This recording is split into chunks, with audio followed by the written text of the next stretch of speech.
Karena waktu itu urgensitas yang ada di kepala saya itu uang itu nomor satu, gitu kan. Kayaknya anak ini gampang aja diatur, gitu kan, karena kan kita orang tua ya, pendekat film ini ya wis tak ceples misalnya kayak gitulah ya gitu. Kalau duit kan kita nggak bisa di luar kontrol kita ya. Menurut kepala saya anak itu bisa ada di kontrol kita, bila ternyata tidak segampang itu gitu. Ini gini, kesalahan manusia adalah membagi kehidupan menjadi segmen-segmen. Padahal itu artinya soal anak, soal hubungan dua kekasih, rumah tangga itu akan saling mempengaruhi dengan segmen yang lain. Kalau rumah tangganya nggak bagus, otomatis keuangan juga nggak akan begitu bagus. Kalau hubungan dengan anak nggak begitu bagus, itu juga akan mempengaruhi segmen-segmen lain. Kalau hubungan uangnya ini kurang, otomatis hubungan dengan romansa juga nggak bagus, bener nggak? Ya. Saling mempengaruhi, jadi jangan membagi segmen. Jadi lighting in perlu dipraktekkan ke keseluruhan kehidupan sehari-hari. Jadi lighting in pada dasarnya adalah kondisi keterbukaan. Jadi kita perlu terbuka total di dalam 24 jam keseharian kita, entah dengan anak, entah dengan suami, entah dengan istri, entah hubungan kita dengan uang, entah dengan rekan kerja, entah dengan satpam perumahan, satpam apartemen, entah dengan pegawai pertokoan, entah kita ke mall berhubungan sama kasir, itu sampai perlu terbuka total. Jadi tidak membagi segmen kehidupan. Wah, aku harus praktek di momen ini. Wah, yang lain aku bisa libur. Itu sama kayak kalian membagi segmen. Oh, aku harus ibadah hari Jumat aja. Hari yang lain enggak. Hari aku libur. Senin, Selasa, Rabu, Kamis aku libur. Sabtu, Minggu aku libur. Aku masuknya cuma Jumat. Nah, itu aneh. Berarti ini kalau mau dikaitkan, kita bisa kembali lagi ke periferal ya, Mas Riko ya. Periferal itu kan kita melihat secara keseluruhan, secara luas. Artinya itu menjadi bagian yang utuh. Gitu ya, Mas Riko. Kan periferal itu kan nggak dibagi segmen ABC, tapi kita tidak ada fokus yang ada di sana kan. Kita melihat dari segi yang begitu luas dari penglihatan kita. Berarti kehidupan itu sebenarnya ya jadi satu sama. Jadi satu spektrum utuh, nggak di kota-kota. Kesalahan manusia dalam mengkotak-kotakan. Oh, ini rumah tangga sendiri, oh ini rezeki sendiri, padahal enggak, itu jadi satu. Ketika satu terganggu, yang lain akan terganggu. Sama kayak tubuh sampean lah. Iya. Anggaplah sampean sariawan. Bagian yang lain pasti nggak enak. Mau itu kaki, tangan, pasti rasanya nggak enak. Iya kan? Iya. Misal kaki sampean kejedot, kepala sampean pasti rasanya nggak enak. Ya sama. Satu bagian nggak enak, pasti yang lain itu ikut nggak enak. Anggaplah sampean punya jantung, yang lain juga kepengaruh. Ya kan? Berjalan juga nggak enak. Nah, sekarang kalau kita mau memisahkan, mau dipisah nih tubuh manusia. Nah, sekarang hubungannya jantung sama kaki apa? Kalau kita pisahkan, kita kan menganggapnya oh nggak ada hubungannya. Ya. Tapi kalau kita melihat secara wholeness, ya ada hubungannya. Kan ada saraf-sarafnya yang berhubungan, ya sama. Keterkaitan antara satu dengan yang lain itu ya berarti. Betul, ya. saling terkait. Dan kalaupun misalnya kita mau menyadari ya Mas Riko, kan ini kan kebanyakan orang kan melihatnya dari sisi yang nggak enak. Kadang-kadang dicari gitu ya, dicari seseknya, dicari sakitnya. Padahal pas kondisi kita nyaman, baik-baik aja, itu kita nggak aware di sana. Apakah itu juga menjadi satu kesatuan? Kan gini Mas, misalnya dulu saya lagi ditagih utang atau mungkin anak saya lagi nyebelin gitu kan, itu kan pasti rasanya sama, cuman label kita aja yang berbeda ya. Sesak di dada lah, yang kadang-kadang nyeri, panas dan lain sebagainya. Sensasi yang keluar pada saat rasa nggak enak itu muncul. Maksudnya rasa nggak enak itu kepala kita menganggap itu nggak enak. Tetapi pada saat kita bahagia, kita dapat door prize, kita dapat kaget, kita disayangin orang, kita mendapat hadiah banyak, pokoknya hal-hal yang baik. Itu kadang-kadang kan kita nggak aware dengan rasa yang ada. Apakah rasanya itu sama?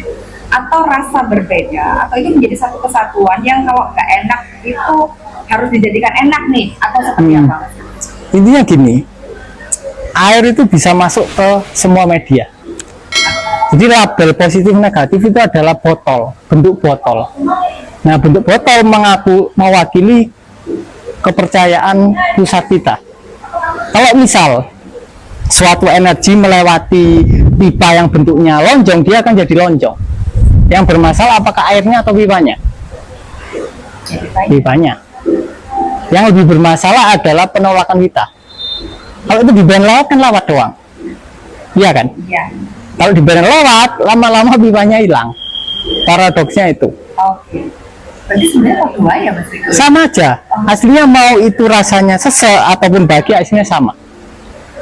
Nggak ada positif negatif. Makanya lama-lama awal-awal letting in kalian akan lebih banyak damai awal-awal. Ya damainya 70%, galaunya 30%. Lama-lama jadi damai terus. Tapi lama-lama jadi biasa. Jadi netral. Kayak nggak ada bedanya antara benci sama cinta. Karena keduanya sama aslinya. Labelnya aja. Energinya kan sama. Kemarin saya baru melewati masa itu ya Mas Riko. Melewati masa-masa kebencian, melewati masa-masa tidak diterima, melewati masa-masa tangki cinta yang nggak ada. Itu artinya tidak dicintai dan sebagainya. Pada saat saya mulai menyadari bahwa rasa itu ada, hadir, dan ketemu sama orangnya, orang yang paling apa ya buat saya itu dulu yang saya mikirnya bahwa gara-gara kamu, gara-gara ini, pokoknya kamu yang bikin sakit hati dan sebagainya. Pada saat praktek letting in dan lebih banyak ke periferal ya, karena dengan periferal itu kan kita melihat tadi itu, melihat secara garis besar kehidupan. Tidak hanya dalam satu titik sesuai dengan fokus mata kita, tapi sampai di sudut mata itu kan kelihatan gitu. Itu beda loh Mas Riko. Jadi saya ketemu sudah ada sindir-sindiran, sudah nggak ada yang apa ya, biasa aja gitu. Bener-bener yang nggak ada label bahwa nanti ketemunya sok deg-degan lah, marah lah atau apa, sudah nggak ada. Jadi itu bener-bener langsung otomatis ya Mas Riko terjadi ya. Pada saat di dalam itu beres gitu kan, yang terpancar keluar pun juga orang melihatnya beres orang tersebut. Orang itu padahal sebelumnya itu kalau sama saya kan misro. Jadi banyak hal yang saya berbuat sedikit gini aja udah yang komennya meleleh gitu ya, terus habis itu nyalah-nyalahin gitu.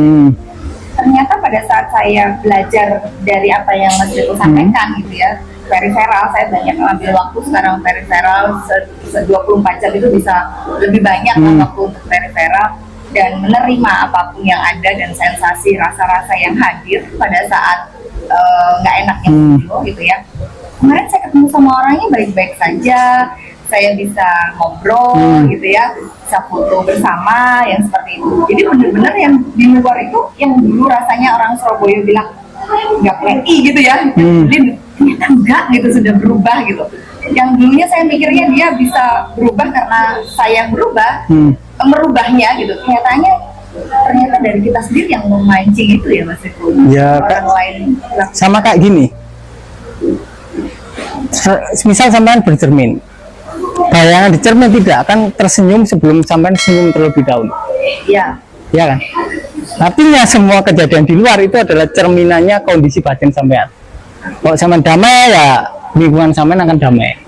Kalau sampean batinnya kemerungsung, sampean berperang dengan emosi dan pikirannya sendiri, ya pasti banyak konflik di sekitar sampean. Intinya semua segi kehidupan sampean adalah cerminan dari kondisi batinnya. Kalau batinnya nggak perang satu sama lain, ya damai-damai aja.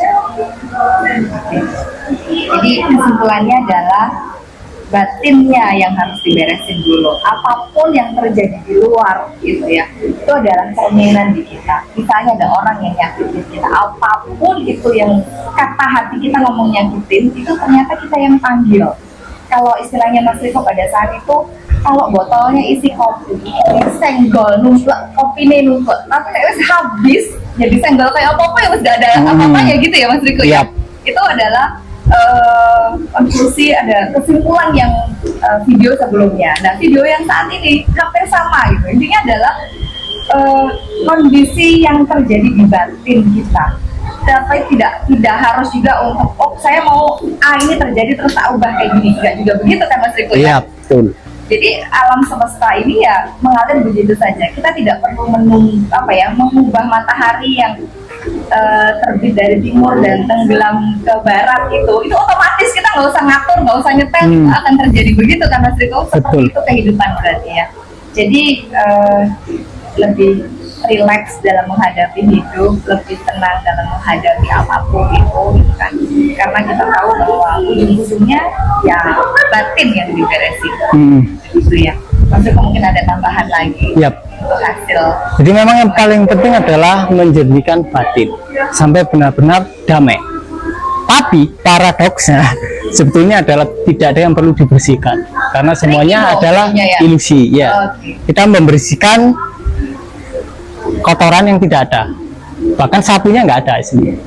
Nah paradoksnya di situ. Tapi ya dilakuin aja, nggak ada masalah. Misal kena utang 300 kan masalah kan, tak sadari 5 menit selesai. Apakah utangnya besoknya langsung lunas? Ya enggak, pasti ada frame-frame tertentu. Oh aku ketemu ini, oh gagal, oh ketemu ini, oh ketemu ini, baru.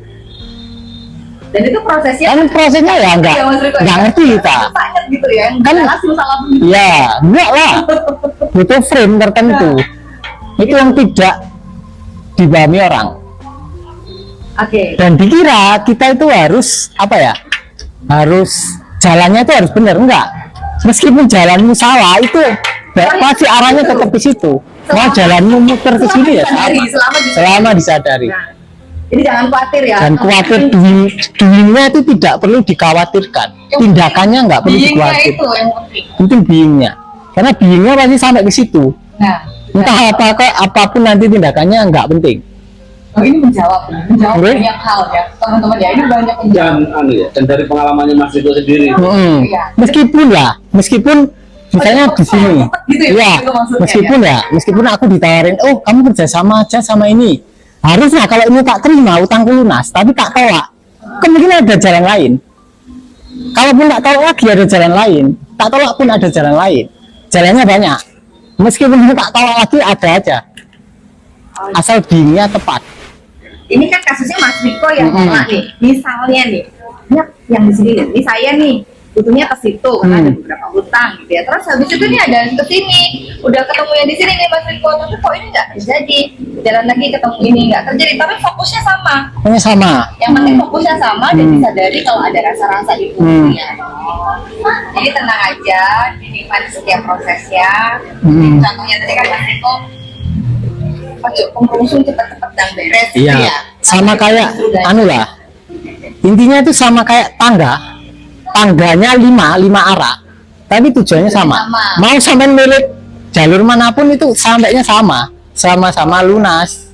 Jadi nggak perlu bingung. Oh, aku harus memilih pilihan yang benar, nggak perlu. Meskipun pilihannya kalian salah, sampainya tetap.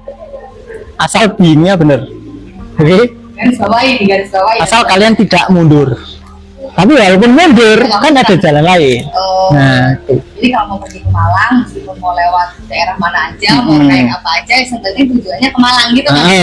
Naik sepeda motor boleh, mau lewat jalan tol monggo, mau lewat naik bis boleh, jalan boleh gitu ya. Yang penting kita tahu tujuannya ke Malang kan? Betul. Kesalahannya manusia adalah kaku.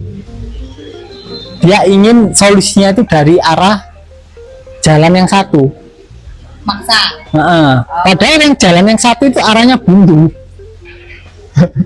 Kan nggak tahu, ya kan? Iya. Padahal jalan yang lain 2, 3, 4, 5 itu adalah jalan yang mengarah ke atas.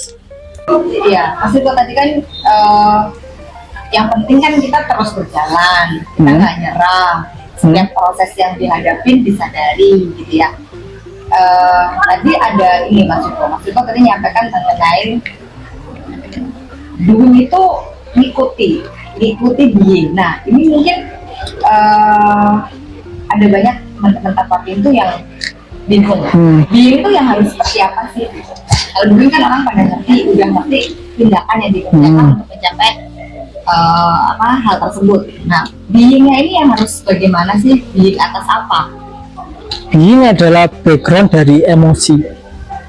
Artinya sampean perlu menyadari emosinya, kemudian hadir sebagai penyaksi emosi. Jadi emosinya jadi hal yang tidak penting, atau istilahnya open awareness, atau yang teknik di tanam pintu ya ada peripheral. Ketika kalian peripheral, lama-lama kan emosinya jadi nggak penting. Iya kan? Iya, betul. Nggak penting, tiba-tiba ya hilang emosinya. Ya, karena kita melihat secara utuh. Itu. Jadi nggak fokus dengan istilahnya, kalau misalkan apa kita nggak fokus dengan emosi itu sendiri. Emosinya akan menghilang dengan sendirinya pada saat kembali lagi teman-teman, kembali lagi ke kesadaran itu. Kalau misalkan masih bingung, bisa diomongin secara verbal mungkin ya Mas, bahwa oh saya lagi ada rasa A, B, C, D begitu atau bagaimana itu? Nggak usah dilabeli. Oh nggak usah dilabeli. Misal muncul rasa sedih, ya udah disaksikan saja. Bingung orang Mas itu, nyaksikannya harus gimana ya? Kita keluar dari tubuh kah atau bagaimana kah? Sekarang nggak tanya, sampean sekarang merasakan apa? Sekarang Lagi duduk, emosinya merasakan apa? emosinya Nggak ada. Sampean tahu nggak ada dari mana? Nggak keusik Mas itu, netral aja. Enggak, maksudnya sampean tahu kalau nggak ada itu dari mana? Berarti kan ada yang menyadari. Oh ya, Ya cuma sebatas itu. segampang itu teman-teman, segampang itu ada di posisi being kan? Pada saat kita peduli dengan rasa itu ya kita akan jadi satu dengan mundur ke belakang atas rasa itu. Paradoksnya gitu. Paradoksnya itu mau kita mundur ataupun kita masuk ke dalam emosinya hasilnya sama. Misal kita atom, kalau kita dekatin seret awal-awal padat, lama-lama itu kosong. Jadi 99% atom itu kosong. Sama meskipun kalau atom dijauhi, lama-lama tambah kosong juga.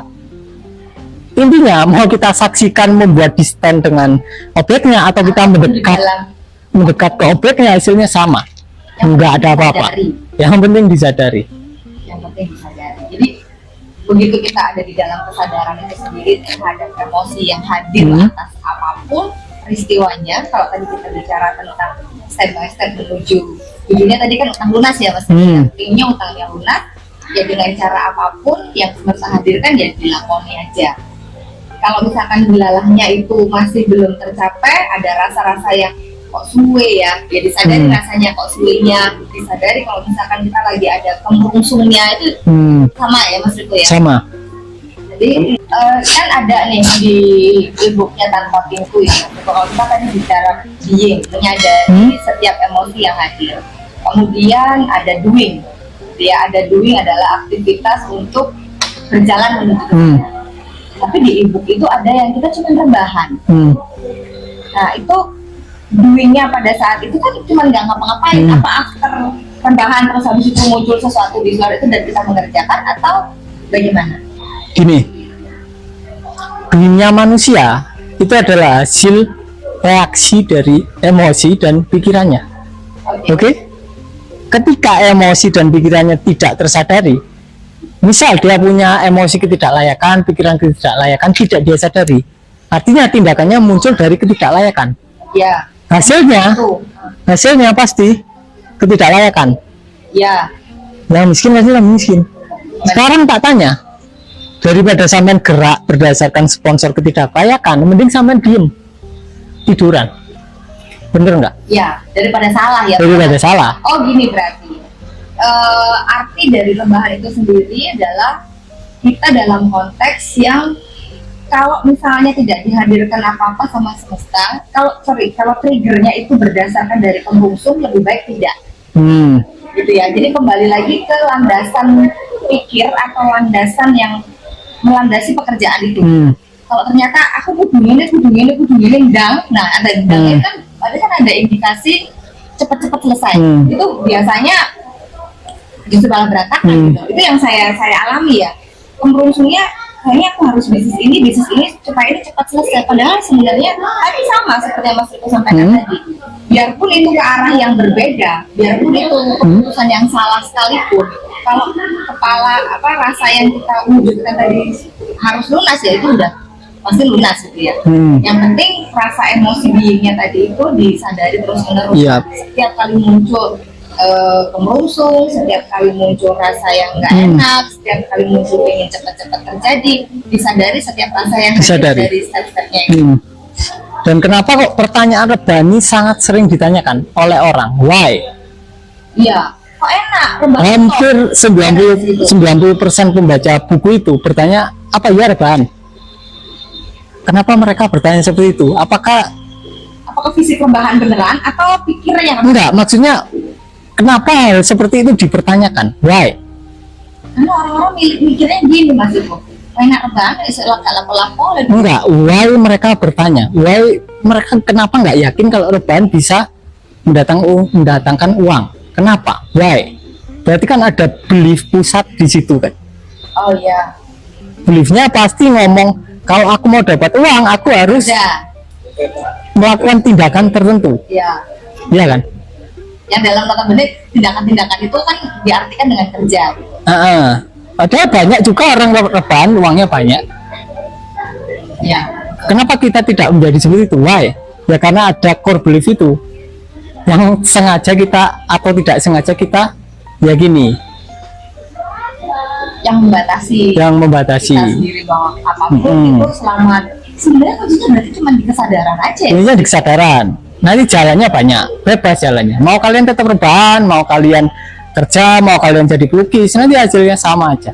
Dengan rebahan misalnya tiba-tiba cuma pegang handphone, oh ada orang yang butuh ekspor handphone, oh ya tinggal ditambahin gitu, kita kan nggak ngelakuin apa-apa ya, Nggak ngapa-ngapain kan?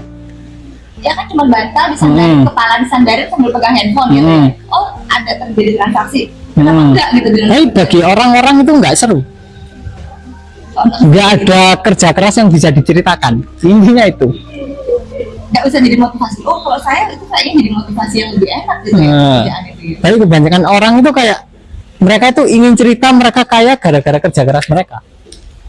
Jadi yang dijual kesusahannya dong. Yang dijual kesusahannya. Padahal gampang. Beneran nanti Susah berarti, beneran ya udah waktunya gitu.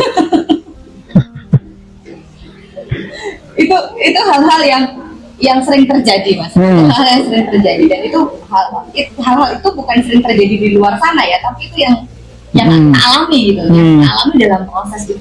Oh pengen ini begitu bangkrut lihat nominal gede, ya aku cari dapat duit untuk lunasi utang. Yang utama pasti itu, kan? Tapi nggak tersadari bahwa landasan pikirku itu di kekurangan. Nah itu. Kekurangan uang gitu kan. Intinya kan nggak ada kemampuan bayar kan. Akhirnya kan tindakannya tambah memperbesar Utang. kekurangannya. Iya. Tambah mewujudkan kekurangannya. Karena ngawur Mas. Karena ngawur. Nah itu makanya bingnya perlu terlebih dahulu. Nah, Entah nanti setelah bing kalian rebahan ataupun kalian kerja itu nggak ada masalah. karena ngawur itu jadinya nambah, Ya nambah. Gali Nambah. lubang tutup lubang. ya nambah emosi tadi itu. Miskin jadi miskin, nah Sama itu. miskin. Jadi landasan pikir itu benar-benar yang harus diperhatikan ya. Maksudnya disadari di sana letaknya Disadari. itu setiap tindakan kita, setiap emosi lebih tepatnya setiap emosi itu yang harus disadari.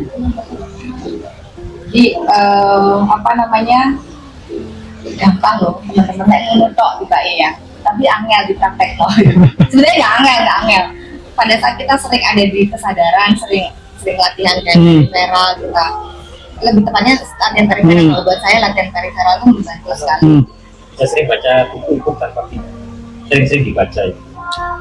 Ya atau mungkin apa teman-teman kan ada punya e-booknya tanpa pintu, nah itu sering-sering dibuka, mengingatkan kembali lebih tepatnya ya. Kadang kalau kemerungsung itu kan yang kerja kan pikiran ya Mas Riko, sehingga apa ya, secara otomatis itu serangannya muncul. Nah dengan membaca e-book itu gitu kan, terus peripheral itu membantu Belum tentu. membantu saya Mas Riko. Belum tentu. Oh enggak mesti Ketika ya, sampean kemerungsung sampean baca buku, nambah kemerungsung. sponsornya apa? Oh Iya kan? Kan arah tindakannya kemana? melarikan diri lagi. Melarikan berarti diri. ya. Jadi kalau kemerungsung ya diri sadari kemerungsungnya. Kalau udah damai baru baca buku. Oh iya. Iya kan?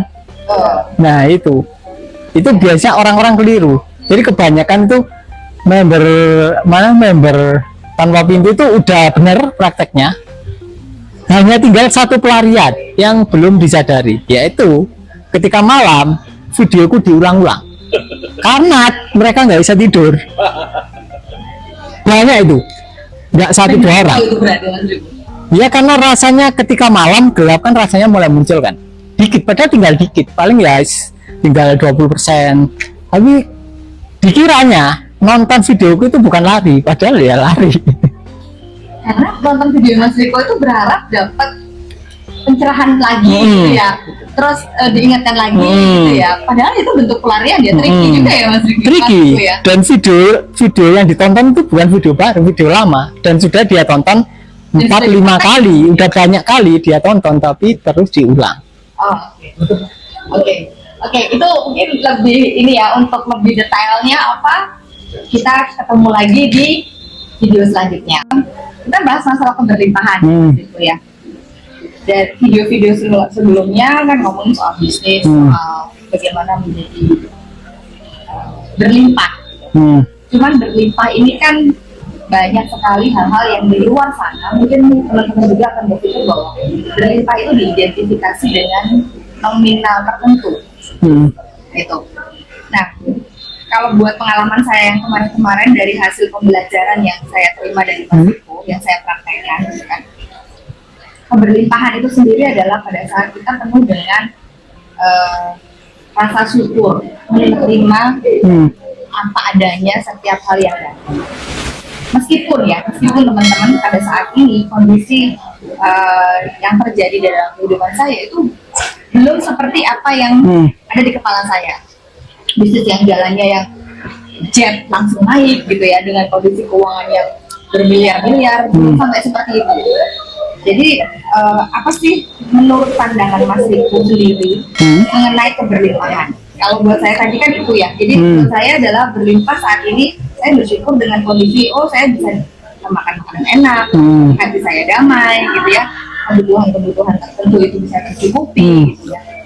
Itu buat saya. Nah sekarang untuk meluruskan pandangan-pandangan yang ada di luar sana supaya nggak bengkok dan terlalu mengejar sesuatu, kan capek ya. Saya maunya di ujung sana gitu. Sedangkan di sini itu kita sudah tercukupi gitu, sudah bisa dengan disyukuri, bisa dinikmati gitu. Sedangkan kalau misalnya kita mengejar sesuatu yang di luar jangkauan kita gitu ya, sama kayak handphone gitu kan, sinyalnya pasti ya naik turun dan akhirnya akan hilang gitu, dan pada akhirnya kita akan kehabisan tenaga, capek, desperate gitu ya, kecewa, dan bukan berarti terus akhirnya juga akan terjadi hal-hal yang banyak hal yang tidak diinginkan sendiri dan sebagainya seperti media sosial. Monggo Mas Niko. Nah gini, jadi keberlimpahan itu kalau mau kita definisikan, lebih mudahnya adalah aliran keluar masuk yang seimbang atau bahkan berlebih. Ketika aliran pendapatannya lebih daripada pengeluaran, itu sudah bisa dikatakan berlimpah, bener nggak? Ya kan? Nah, berlimpah artinya adalah aliran yang terus menerus. Jadi airnya itu lewat pipa terus. Berarti nggak sekedar hanya cukup kebutuhan ya, tapi ada kelebihan. Ya. Oke. Terus untuk menyikapi supaya nggak greedy, Mas Riko? Nah gini, biasanya orang yang belum kaya itu pinginnya itu dapat uang sekali besar. Ya. Anggaplah penghasilannya seseorang sekarang cuma 10 juta. Dia pikirannya tuh pingin judi online dapat 10 M. Setelah itu dia diem aja lea-lea, bener nggak? Ya. Kebanyakan seperti itu. Siapapun orangnya seperti itu. Entah kasusnya beda. Misal ada orang nggak punya uang, terus dia ikut kripto. Tujuannya ikut kripto adalah dia dapat uang sekali besar, udah selesai. Ya kan? Ya. Dan kebanyakan orang seperti itu nggak kaya-kaya. Menghindari penderitaan, mendekati kenikmatan. Nggak kaya-kaya. Karena apa? Ya ada satu orang invest kripto kaya, ada beberapa orang yang lain buahnya nggak kaya. Yang kaya makin kaya, kenapa yang miskin tidak kaya? Why? Nah ini penting. Sesuai dengan definisi keberlimpahan. Ketika si miskin ini ingin kaya, dia itu ingin satu jumlah langsung besar, kemudian dia bisa lea-lea. Biasanya gitu. Dia pingin, misal dia sekarang uangnya cuma 10 juta, dia itu pingin uang dalam jumlah 10 miliar. Dengan anggapan ya dia cukup perlu menjaga 10 miliar ini biar nggak habis. Iya kan? Artinya keinginannya ini tidak keinginan murni, tapi keinginan yang didasari oleh ketakutan akan kehabisan uang. Oh. Paham nggak? Ya. Dan yang terjadi ketika kita punya keinginan tapi ada sponsornya, yang terjadi adalah sponsornya. Ketika kita takut akan kehabisan uang, tapi terus kita pingin uang banyak, yang terjadi bukan uang banyaknya, tapi uang kita habis. Berarti gini Mas Joko ya, kalau ada keinginan, berarti kan kita nggak punya nih. Misalnya saya pengen handphone iPhone gitu ya, karena saya nggak punya iPhone jadi saya pengen iPhone. Kalau saya sudah punya iPhone ya saya nggak ada keinginan lagi. Nah, ataukah seperti itu atau harus bagaimana untuk menyikapi tadi itu, untuk larinya supaya kita nggak terlalu fokus dengan kekurangan kita. Jadi gini, ketika orang kaya ingin lebih kaya, itu atensinya ke kekayaan. Ketika orang tidak kaya, dia ingin kaya, atensinya kemana? Kurang, karena ke kekurangan, karena nggak punya uang saat ini. Berarti solusi termudah adalah disadari keinginannya, kemudian kekurangannya tersadari. Lah yang kaya gimana? Yang kaya bisa, apapun caranya dia akan berhasil. Karena sudah ada di titik nyaman. Yang satunya dia ada di sisi kekurangan nyamannya itu.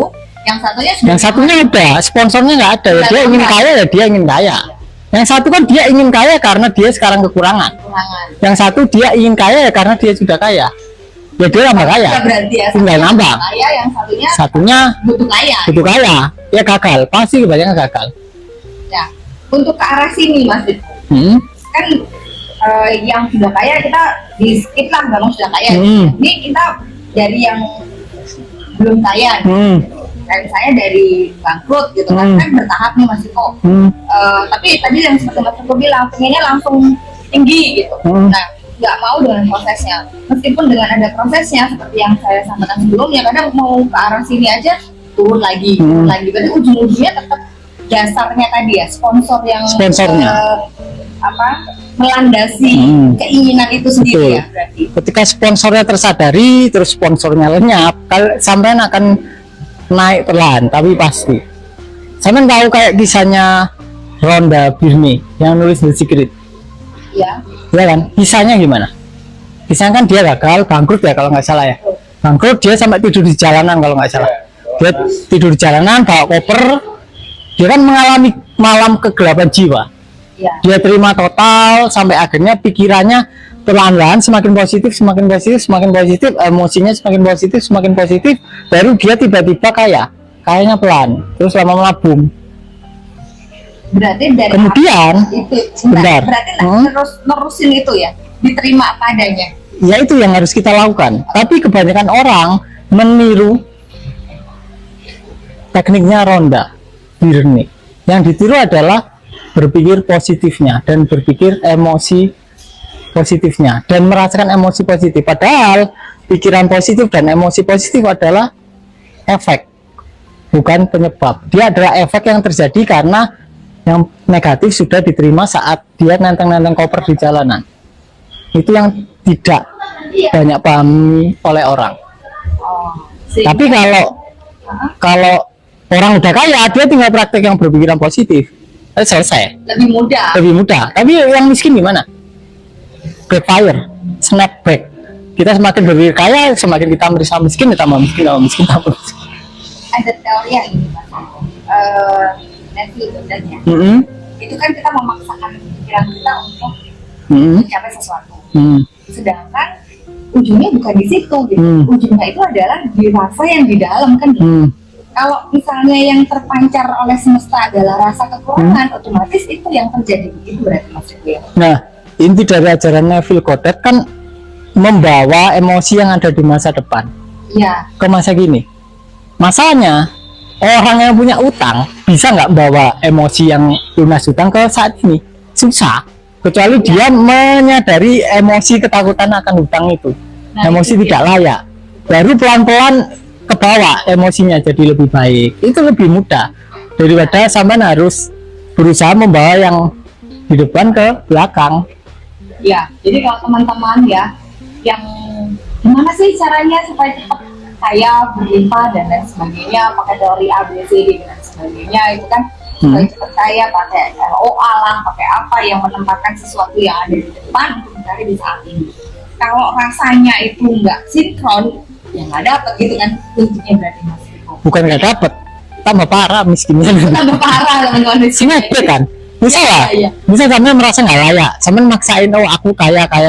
Semakin sampai afirmasi, semakin sampai merasa miskin. Betul nggak? Oh, oke, saya nangkep. Berarti karena ketidakberdayaan itu memaksakan untuk berdaya, padahal intinya nggak disadari tidak berdayanya. Gitu ya. Sampean makin merasa nggak berdaya. Tambah parah. Parah, snapback. Harusnya sampean lempar koin ke sana, kena muka sendiri. Bumerang gitu ya. Bumerang. Oke. Berarti sadari dulu yang terjadi itu disadari dan diterima ya tempatnya ya, rasa kekurangannya, rasa lagi nggak punya duitnya, lagi yang sekarang memang lagi hutang, hutang ya udah dinikmatin aja, dikejar ya dihadapin gitu ya, Mas, itu nggak boleh lari ya, diterima dulu gitu kan. Posisinya sekarang lagi diteleponin debt collector, ya udah diterima dulu, nggak usah berpikir untuk menjadi seandainya ya, karena dengan seandainya artinya kita lari dari rasa yang saat ini terjadi. Karena buat saya ya, Mas Riko ya, yang pernah ada di posisi itu gitu. Pada saat ditagih dari kolektor kan deg-degan. Ya cara dibayar ya, karena kan kita nggak ada kemampuan untuk bayar. Nah, untuk keluar dari sana banyak hal teori-teori yang tadi itu dipakai. Yang terjadi kok nggak beres-beres, justru malah pekerjaan yang di sini tambah utang lagi, pekerjaan yang di sini juga utang lagi. Yang terjadi justru ya nambah-nambah akhirnya. Punya kaya tapi utangnya yang nambah. Berarti yang kondisi yang di dalam yang tadi itu rasa kekurangannya itu benar-benar harus disadari sampai benar-benar damai, netral. Nanti pelan-pelan otomatis pikirannya jadi positif. Pelan-pelan jadi merasa kaya, baru realitanya ganti. Nggak harus dipaksakan. Tapi kalau dipaksakan, ya kemungkinannya kalau nggak tetap ya tambah miskin gitu aja, iya kan? Misal Mbak Deni merasa nggak punya uang, terus Mbak Deni pingin kaya, coba lah Mbak Deni afirmasi aku kaya, pasti semakin merasa miskin. Bukan merasa miskin saja, Mas Riko ya, capek dan merasa miskin, iya kan? Iya. Karena dengan sampean afirmasi semakin meneguhkan perasaan bahwa sampean miskin. Wah, gitu ya. Oh ya, dengan semakin berkeinginan itu memvalidasi bahwa kita tidak memiliki. Betul ya, kayak makanya gitu ya? Makin miskin. Oh iya, makin miskin. Tambah bumerang, tambah nekan. Nambahin bobot. Makanya perlu untuk menyadari itu dulu. Emosinya, intinya yang es batu perlu jadi air, baru kemudian bisa di shifting. Karena apa ya? Keberlimpahan itu terjadinya kan apa ya, Mas ya? Bukan cuman karena kan ada gini, Mas. Kenapa orang-orang di luar sana itu pada flexing? Harapannya adalah dengan flexing itu mengizinkan semesta untuk melihat pura-pura lah jadinya kan ya. Kalau kita pura-pura kaya, kita bakal kaya. Kita pura-pura bahagia, nanti lama-lama jadi bahagia. Nah, itu menurut Mas itu gimana ya? Karena terjadinya kan teori-teori yang ada di luar sana ada yang begitu gitu. Tadi kayak teorinya Neville Goddard itu pura-pura untuk ada di titik itu yang dihadirkan di titik sekarang. Ya itu tergantung yang pakai tekniknya. Intinya itu kalau yang pakai tekniknya itu memang benar, dia mampu melewati filter core beliefnya, mampu melewati filter identitasnya, ya aman, kejadian beneran. Masalahnya meskipun pura-pura, masalahnya 90% orang tidak mampu melewati filter identitasnya. Masalahnya itu malah snapback. Masalahnya itu karena bertolak belakang. Orang sekarang lagi ditagih utang, pura-pura kaya bahagia. Iya caramu. Kecuali kalau dari strata menengah agak mudah. Tapi kalau dari orang bermasalah langsung shifting itu agak susah. Jujur aja agak susah. Di strata menengah kan mereka sudah ada. Sudah ada. Iya kan, tinggal flexing. Basic rasanya sudah ada. Nah, kalau yang lagi ditagih utang kan nggak sesuai kenyataan. Misalnya aku sudah ditagih utang, nyatanya ini aku masih dikejar kolektor, duitnya belum ada, ya aku suruh pura-pura selesai. Itu berat banget, kontradiksi ya Mas Riko. Kontradiksi, dan semakin merasa gak punya. Semakin sampai pura-pura, semakin merasa sampai nggak punya. Bahayanya itu. Jadi lebih baik ya dihadapin dulu. Dihadapin dulu, kemudian ketika sudah mulai damai bisa shifting. Shiftingnya pun kita nggak perlu dikemas sendiri gitu, nggak perlu ya. Itu terjadi dengan sendirinya ya. Terjadi dengan sendirinya. Bahkan dikemas itu pun juga terjadi dengan sendirinya. Iya kan? Iya kan? Iya. Kadang itu nggak ada yang di kepala kita gitu, tidak ada di skenario kita yang terjadi pada saat itu ya. Tiba-tiba sama pingin ini, tapi nggak ada sponsornya. Oh. Berarti ujungnya itu landasan itu yang paling penting itu sponsor triggernya untuk melakukan sesuatu. Yang paling penting itu pusat energi emosinya. Kalau itu belum selesai ya, rekayasanya tidak akan berfungsi dengan baik. Itu kan rekayasa kan. Rekayasanya berfungsi dengan efektif ketika apa yang direkayasa hampir sesuai. Ya. Tapi memungkinkan ya Mas. Itu kan memungkinkan, kadang-kadang kita berpikir iso nggak ya, ya aku sudah mengolah A, B, C, D, belum ada hasilnya gitu. Itu baik prosesnya itu sesaknya atau berproses yang lama, berarti tergantung masing-masing orang. Coba ambilin botol ini, botol yang beda, beda bentuk. Nah itu coba. Nah, mulai ini ya, ini sama ini kan beda kan? Ya. Sama-sama air kan? Ya. Masalahnya ketika ini sudah jadi identitas di dalam itu jadi es batu. Boro-boro dia mau dimasukin di sini, keluar dari sini aja kagak bisa. Ini misal ada diri yang kiri, ini diri yang kaya. Ini airnya nggak bisa dimasukin karena es batu. Dia harus dicairin dulu. Ketika dicairin, mau bentuknya kayak apapun bisa dituang. Permasalahan orang menggunakan teknik loa, teknik vibrasi, teknik Neville Goddard dan lain-lain itu adalah ininya masih es batu. Dia berusaha pindah ke sini, nggak bisa. Sak ngoyong-ngoyong nggak bisa. Netes titik-titik. Netes titik. Masalahnya ini adalah es batu yang nggak bisa netes sama sekali. Semakin dia nggak bisa, semakin dia menciut. Semakin buntu. Karena dia merasa semakin miskin, kan semakin memadat. Udah biar pasti ini, makin keras. Jadi latih ini adalah mencairkan identitas aslinya itu. Kalau identitasnya udah cair, cuman bisa taruh di botol mana aja. Kalau dibilang rezeki dan keberlimpahan itu sesuai dengan wadahnya, ya di situ berarti. Ya di situ. Wadahnya itu bukan hanya sekedar kita secara pikiran atau mungkin secara pengetahuan, lebih besar, bukan hanya itu penting gitu ya Mas. Tapi justru yang jauh lebih penting wadah yang ada di dalam batin kita ini untuk menciptakan sesuatu ya. Wadah identitas yang paling penting. Identitas kita sendiri di dalam batin ini. Rasa berarti harus yang jujur dengan diri sendiri bahwa kita masih ada rasa itu. Betul. Jadi nggak perlu ngerasa bahwa diri kita kuat, diri kita bisa. Kadang kan kalau afirmasi gitu ya, oh kita bisa. Yang lain bisa, kenapa kita nggak bisa gitu ya. Tapi kenyataannya nggak bisa. Kecuali yang di dalamnya nggak kaya. Loh iya toh, kalau misalkan motivator di luar sana kan, Anda pasti bisa, iya pasti di ruangan bisa begitu, pas selesai itu, apinya entek gitu kan. Padahal api itu ditimbulkan muncul di dalam diri kita sendiri. Dan itu harus benar-benar jujur kalau memang masih ada rasa-rasa yang nggak enak itu, rasa kekurangan itu, rasa miskin itu, yang diterima dulu. Ya, rasa yang memang nggak punya uang ya dicaci maki orang, dihina-hina ya nggak usah lari. Kadang kan gitu ya. Dari kaya terus miskin itu kan harga diri kan jatuh ya.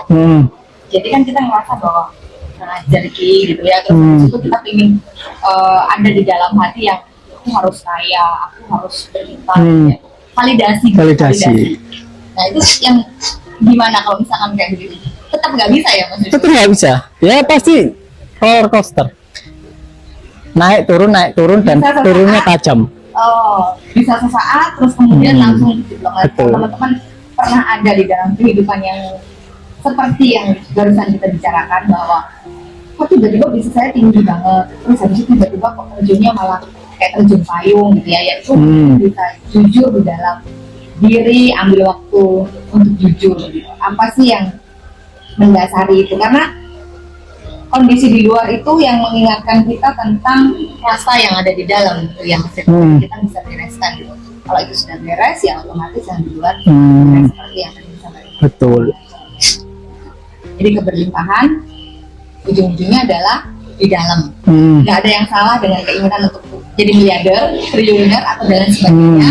tidak ada yang salah juga kalau sekarang masih berproses tentang keberlimpahan. Ya, intinya gini, misal ini kan diri kita yang sekarang, kalau kita tetap menolak perasaan kita, bisa jadi akhirnya kan di sini kan, semakin kiri kan. Ya. Tapi karena kita menyadari perasaannya diterima, kan kita mulai jalan ke sini kan. Ya. Di sini kan ada proses beberapa frame kan, kayak film kan melangkahi beberapa frame, nggak mungkin ini langsung ke sini kan. Iya, iya. Jadi kita perlu Scene-nya itu ada kaidah ruang dan waktu kan. Betul. Kalau di area tubuh dia akan perlu menapaki ini.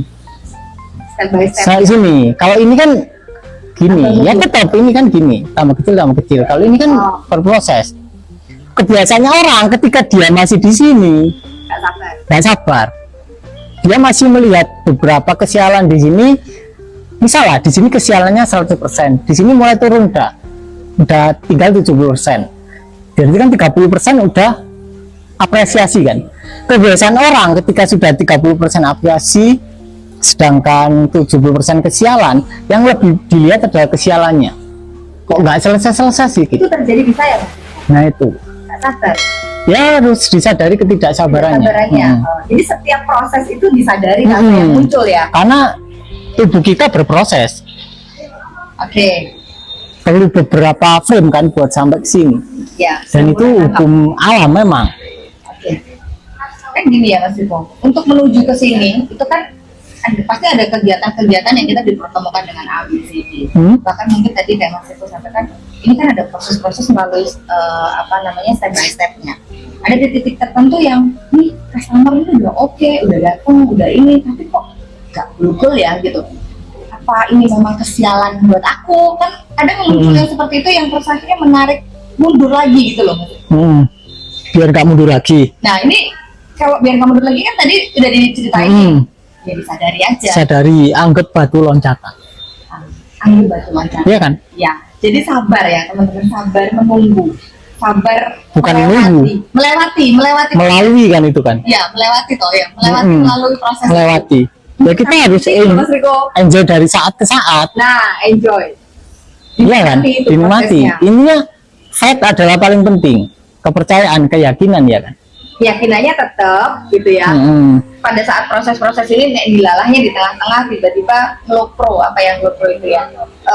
Semangatnya mulai kendor, semangatnya disadarin aja gitu. Tapi tetap berjalan. Tetap melakukan aktivitas, tetap melakukan apa yang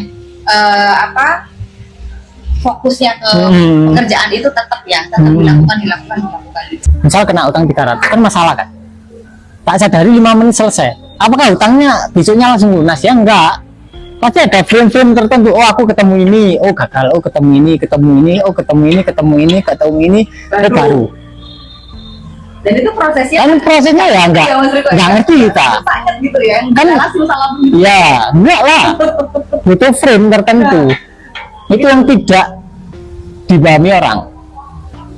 Oke. Dan dikira kita itu harus apa ya? Harus jalannya itu harus benar, enggak. Meskipun jalanmu salah itu pasti arahnya tetap ke situ. Mau jalanmu muter ke sini ya selama disadari. Nah, jadi jangan khawatir ya. Dan khawatir doingnya itu tidak perlu dikhawatirkan. Tindakannya enggak perlu dikhawatirkan. Itu yang penting. Itu beingnya. Karena beingnya pasti sampai ke situ. Nah, entah apapun nanti tindakannya enggak penting. Oh, ini menjawab banyak hal ya teman-teman ya, ini banyak menjawab. Dan dari pengalamannya Mas Riko sendiri. Meskipun misalnya di sini, gitu ya, meskipun aku ditawarin, oh kamu kerja sama aja sama ini, harusnya kalau ini tak terima utangku lunas, tapi tak tolak, kemungkinan ada jalan lain. Kalaupun tak tolak lagi ada jalan lain, tak tolak pun ada jalan lain, jalannya banyak. Meskipun tak tolak lagi ada aja, asal bingnya tepat. Ini kan kasusnya Mas Riko yang tolak nih. Misalnya nih, yang di sini nih, ini saya nih butuhnya ke situ karena ada beberapa utang gitu ya. Terus habis itu nih ada yang ke sini, udah ketemu yang di sini nih Mas Riko, tapi kok ini nggak terjadi. Jalan lagi ketemu ini nggak terjadi, tapi fokusnya sama. Yang penting fokusnya sama dan disadari kalau ada rasa-rasa di tubuhnya. Jadi tenang aja, dinikmati setiap prosesnya. Contohnya tadi kan Mas Riko, pengurusan cepat-cepat dan beres gitu ya. Sama kayak intinya itu sama kayak tangganya 5 arah. tapi tujuannya sama. Mau sampean milih jalur manapun itu sampainya sama lunas. Jadi nggak perlu bingung, oh aku harus memilih pilihan yang benar, nggak perlu. Meskipun pilihannya kalian salah, sampainya tetap asal bimbingnya benar. Oke? Garis bawahi. Asal kalian tidak mundur. Tapi walaupun mundur kan ada jalan lain. Nah itu. Jadi kalau mau pergi ke Malang, meskipun mau lewat daerah mana aja, mau naik apa aja, sebenarnya tujuannya ke Malang gitu kan? Naik sepeda motor boleh, mau lewat jalan tol monggo, mau lewat naik bis boleh, jalan boleh gitu ya. Yang penting kita tahu tujuannya ke Malang kan? Betul. Gitu. Kesalahannya manusia adalah kaku. Dia ingin solusinya itu dari arah jalan yang satu. Maksa. Padahal yang jalan yang satu itu arahnya buntu. Kan nggak tahu, ya kan? Iya. Padahal jalan yang lain 2, 3, 4, 5 itu adalah jalan yang mengarah ke atas. Iya, maksudnya tadi kan yang penting kan kita terus berjalan, kita nggak nyerah. Setiap proses yang dihadapin disadari gitu ya. Tadi ada ini Mas Yuko tadi nyampaikan mengenai doing itu ngikuti being. Nah ini mungkin ada banyak teman-teman tanpa pintu yang bingung. Being itu yang harus seperti apa sih? Kalau doing kan orang pada udah ngerti tindakan yang dikerjakan untuk mencapai hal tersebut. Nah beingnya ini yang harus bagaimana sih? Being atas apa? Being adalah background dari emosi. Artinya sampean perlu menyadari emosinya, kemudian hadir sebagai penyaksi emosi. Jadi emosinya jadi hal yang tidak penting, atau istilahnya open awareness, atau yang teknik di tanam pintu ya ada peripheral. Ketika kalian peripheral, lama-lama kan emosinya jadi nggak penting, iya kan? Ya, nggak penting, tiba-tiba ya hilang emosinya. Ya, karena kita melihat secara utuh. Itu. Jadi nggak fokus dengan istilahnya, kalau misalkan apa kita nggak fokus dengan emosi itu sendiri, emosinya akan menghilang dengan sendirinya pada saat kembali lagi teman-teman, kembali lagi ke kesadaran itu. Kalau misalkan masih bingung, bisa diomongin secara verbal gitu ya Mas, bahwa oh saya lagi ada rasa A, B, C, D begitu atau bagaimana itu? Nggak usah dilabeli. Oh nggak usah dilabeli. Misal muncul rasa sedih ya udah disaksikan saja. Bingung orang Mas Riko, nyaksikannya harus gimana ya? Kita keluar dari tubuh kah atau bagaimana kah? Gitu. Sekarang nggak tanya, sampean sekarang merasakan apa? Sekarang lagi duduk. Emosinya merasakan apa? Emosinya nggak ada. Sampean tahu nggak ada dari mana? Nggak keusik Mas Riko. Netral aja. Enggak, maksudnya sampean tahu kalau nggak ada itu dari mana? Berarti kan ada yang menyadari. Oh iya. Ya cuma sebatas itu. Oh, segampang itu teman-teman.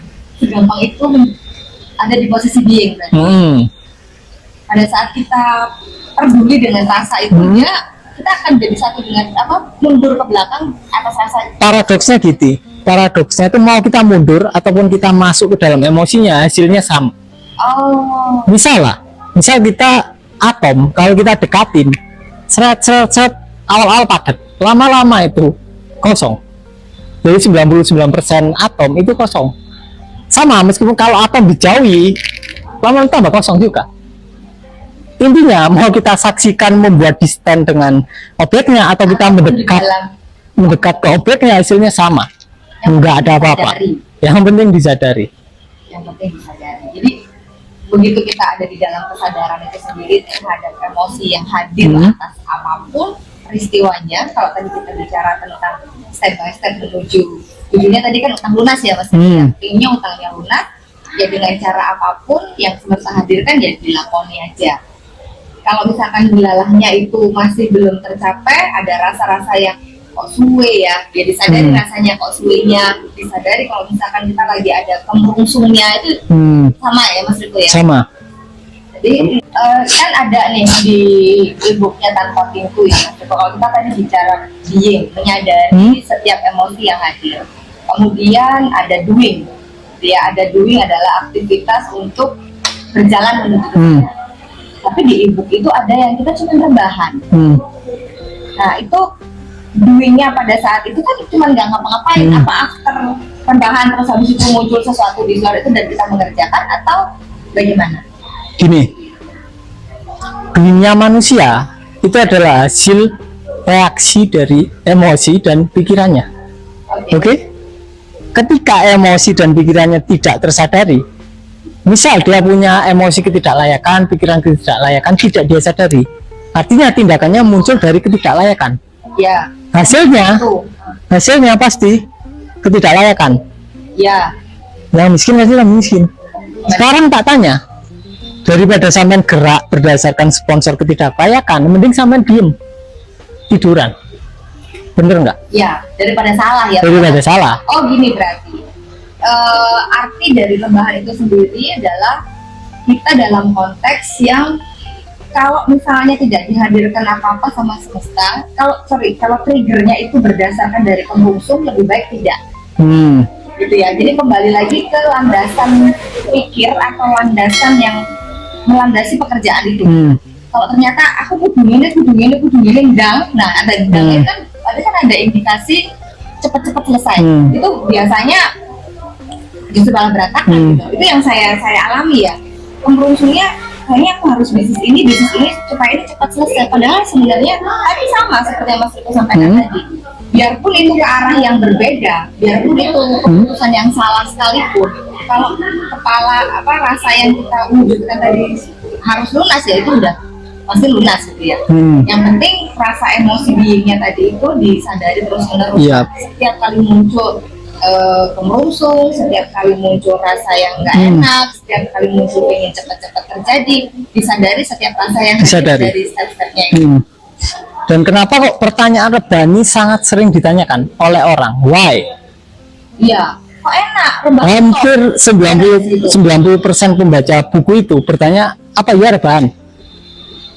Kenapa mereka bertanya seperti itu? Apakah fisik rebahan beneran atau pikirannya? Enggak, maksudnya kenapa hal seperti itu dipertanyakan? Why? Karena orang-orang mikirnya gini Mas Iko. Enak rebahan, lapo-lapo. Enggak, why mereka bertanya? Why mereka kenapa nggak yakin kalau rebahan bisa mendatangkan uang? Kenapa? Why? Berarti kan ada belief pusat di situ kan? Oh iya. Beliefnya pasti ngomong, kalau aku mau dapat uang, aku harus melakukan tindakan tertentu. Iya. Iya kan? Yang dalam kata benar tindakan-tindakan itu kan diartikan dengan kerja. Padahal banyak juga orang rebahan uangnya banyak. Ya. Kenapa kita tidak menjadi seperti itu? Why? Ya karena ada core belief itu yang sengaja kita atau tidak sengaja kita ya gini. Yang membatasi. Kita sendiri bahwa apapun itu selamat. Sebenarnya kuncinya berarti cuma di kesadaran aja. Kuncinya di kesadaran. Nanti jalannya banyak, bebas jalannya. Mau kalian tetap rebahan, mau kalian kerja, mau kalian jadi pelukis, nanti hasilnya sama aja. Dengan rebahan, misalnya tiba-tiba cuma pegang handphone, oh ada orang yang butuh ekspor handphone, oh ya tinggal ditambahin gitu. Kita kan nggak ngelakuin apa-apa ya? Nggak ngapa-ngapain kan? Ya kan cuma bantal disandarin, kepala disandarin sambil pegang handphone gitu. Oh ada terjadi transaksi, kenapa enggak gitu? Tapi bagi orang-orang itu nggak seru. Nggak ada kerja keras yang bisa diceritakan. Intinya itu. Nggak usah jadi motivasi. Oh kalau saya itu kayaknya jadi motivasi yang lebih enak gitu ya. Tapi kebanyakan orang itu kayak mereka itu ingin cerita mereka kaya gara-gara kerja keras mereka. Jadi yang dijual kesusahannya dong. Yang dijual kesusahannya. Padahal gampang. Ya susah beneran ya udah waktunya gitu. itu hal-hal yang sering terjadi Mas. Hal-hal yang sering terjadi dan itu hal-hal itu bukan sering terjadi di luar sana ya, tapi itu yang kita alami gitu, yang kita alami dalam proses itu. Oh pengen ini, begitu bangkrut lihat nominal gede, ya aku caranya dapat duit untuk lunasin utang. Yang utama pasti itu, tapi nggak tersadari bahwa landasan pikirku itu di kekurangan. Nah itu. Kekurangan uang gitu kan, intinya kan nggak ada kemampuan bayar kan. Akhirnya kan tindakannya tambah memperbesar utang, kekurangannya. Iya. Tambah mewujudkan kekurangannya. Karena ngawur. Nah itu makanya beingnya perlu terlebih dahulu. Nah Entah nanti setelah biing kalian rebahan ataupun kalian kerja itu nggak ada masalah. Karena ngawur itu jadinya nambah. Ya nambah. Gali Nambah. lubang tutup lubang. Ya, nambah emosi tadi itu. Miskin jadi miskin. Nah, Sama itu. miskin. Ini landasan pikir itu benar-benar yang harus diperhatikan ya. Maksudnya disadari di sana letaknya Disadari. itu setiap tindakan kita, setiap emosi lebih tepatnya setiap emosi itu yang harus disadari. Jadi apa namanya, gampang loh teman-teman yang tok juga ya, tapi angel dipraktek loh. Sebenarnya nggak angel. Pada saat kita sering ada di kesadaran, sering latihan dari periferal kita, lebih tepatnya latihan periferal. Kalau buat saya latihan periferal itu membantu sekali. Saya sering baca buku tanpa pintu, sering dibaca itu. Ya, atau mungkin apa teman-teman kan ada punya e-booknya tanpa pintu, nah itu sering-sering dibuka, mengingatkan kembali lebih tepatnya ya. Kadang kalau kemerungsung itu kan yang kerja kan pikiran ya Mas Riko, sehingga apa ya, secara otomatis itu serangannya muncul. Ya, dengan membaca e-book itu gitu kan, terus periferal itu membantu Belum tentu.